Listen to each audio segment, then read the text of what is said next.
వచ్చేది కాదని ఆ టైంకి ఆ బుద్ధి పుట్టిస్తాడు. అర్థమైందా? ఇక్కడ ఈ జనం మాటలు, ఈ మాటలు, ఈ శాస్త్రాలు ఇవన్నీ చూడలేము. ఏ ఆశ్రమంలో ఉండి ఆనందో బ్రహ్మ గడుపుదాం అనుకొని ఇక్కడికి వస్తారు.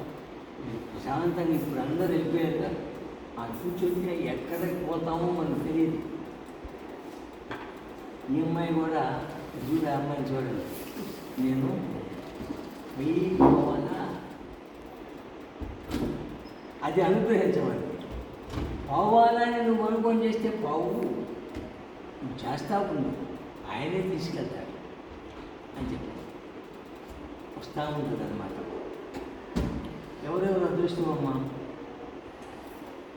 నేను బలలో రాసుకునేవాడిని, వ్యవసాయం చేసుకునేవాడిని. మరి నన్ను తీసుకొచ్చి ఇక్కడ కూర్చోబెట్టాడు. కోర్టు జనం సుకృతమే తప్ప నేను చదువుకోలే. ఆయన చదువుకున్నాడు,